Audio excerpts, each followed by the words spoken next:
Hi everyone, what's up? Josh here from Alternative Brewing, and today we're diving into a common issue: why your espresso might taste bad.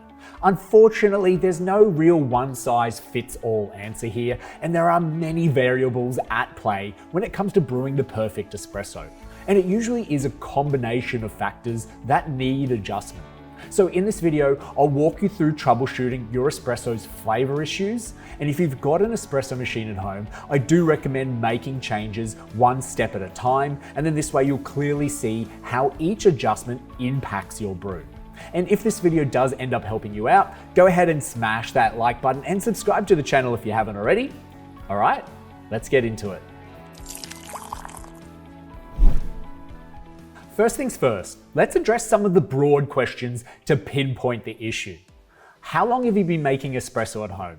Are you using pre-ground coffee or grinding your beans fresh before you use them? And what beans are you using? And what type of an espresso machine and grinder do you have?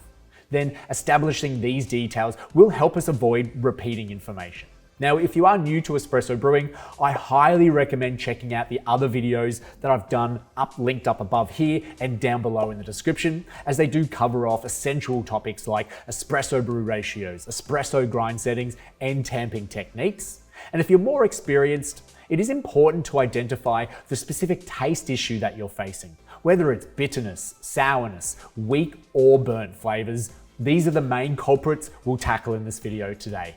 Let's talk coffee. After all, it is the hero ingredient, and what type of coffee you use can significantly impact the flavor and the quality. I shouldn't even have to mention that. But for example, and without sounding like a gatekeeper, pre-ground coffee does lose freshness really quickly, affecting the taste. And the grind size, well, it is one grind size, you aren't able to change it, and this might not always be ideal for your espresso machine from day to day, leading to inconsistent results, where it tasted good before and now it tastes bad. Whereas freshly ground beans generally provide better flavor and way more control over the grind size, as you're able to adjust it right before you brew, which is crucial for making great espresso. And even the factors that play that crucial role in grinding fresh coffee include what the coffee beans actually are. So consider the roast style of the beans. Are they a light, a medium, or a dark roast? And the freshness of the beans, and this will help you decide how to brew this coffee. Now, beans start to lose their flavor soon after them being roasted. So proper storage of these beans is key to maintaining freshness and preventing rancidity. So if you have tried all the other parameters we're about to talk about and you still can't get a good shot, you might have a bad batch of beans or beans that just don't appeal to your taste. So it is worth considering if you've ruled out all these other factors. And the third question I began with was, what type of machine do you use? And I asked this because it can impact the espresso's flavor in several ways as well. If you're using an automatic or a super automatic machine, which are designed to take care of most of the technical stuff for you, if you're experiencing off flavors in your espresso, you ought to ensure that the machine is well cleaned and maintained, and that you're using the correct settings for brewing. Sometimes a simple cleanup or recalibration of settings can fix flavor issues. Often issues with grinder settings as well, especially with the machines that have inbuilt grinders. There's way more to go wrong here, and I would suggest learning all about this and what is controllable by you for this reason. As even with automation, things can go wrong if the machine isn't correctly set up or properly maintained. And then looking at manual or semi-automatic espresso machines, these require a lot of hands-on work. And if your espresso tastes off, it might be due to either inconsistent pressure in the group head or the temperature control of the machine. So check if the machine's temperature is stable. And I would honestly say this is probably the most reliable source for issues with espresso machines. If you're not aware of the machine's temperature, find out. Find out what it is or what it should be, and adjust it if possible. If your espresso tastes off, this could be the major factor to adjust. Ensure that the machine's temperature is stable and ideally around 94 to 95 degrees Celsius. And you need to be precise here. If you're not getting the results that you want and it's not the temperature, it could also be a sign that your brewing technique needs adjustment. And that is the workflow between going from the grinder to the machine and how you take care of those grounds. Finally, let's discuss the grinder. Getting the grind size right is, again, crucial and honestly is probably half the battle in achieving great espresso. However, we won't dive too deep into the grinder settings here. Do check out our dedicated video on grind size for a more in-depth look at that. Grinders also have concerns though, like the age of the burrs and the heat of the motor. Dull or worn out burrs can cause inconsistent grind sizes.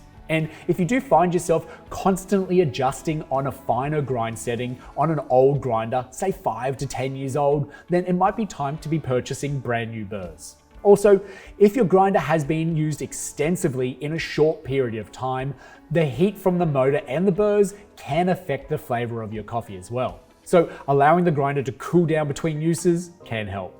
Now that we've covered off the basics, let's dive into the specific flavor issues that you might be encountering.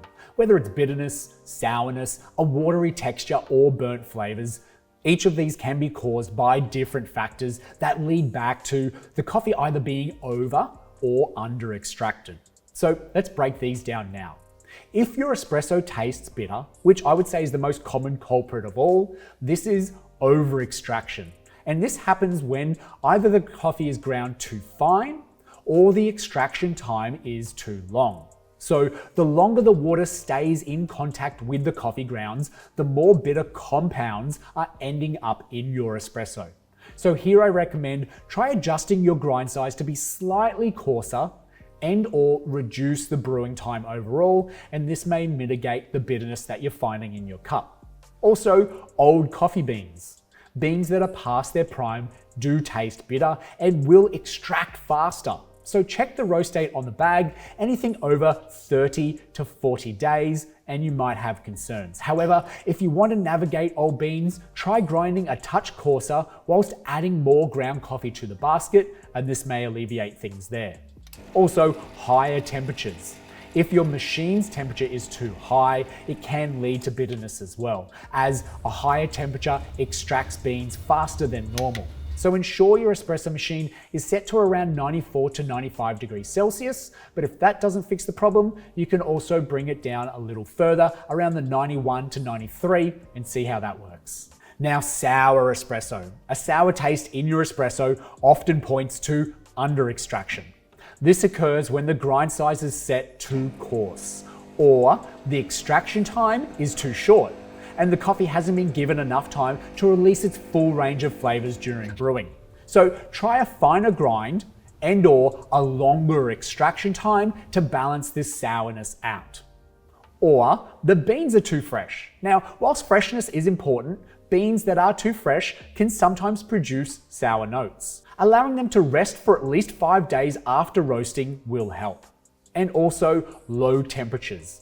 If your machine's temperature is too low, or you haven't given it enough time for the machine to heat up, which is usually around 10 minutes, then this can lead to sour flavors in your espresso as well. So make sure that your machine is heating up properly before brewing. Now, watery espresso. If your espresso is watery or weak, it could be due to improper puck preparation. A well-prepared puck is essential for a good extraction. So ensure that the coffee grounds are evenly distributed and level before tamping and then brewing.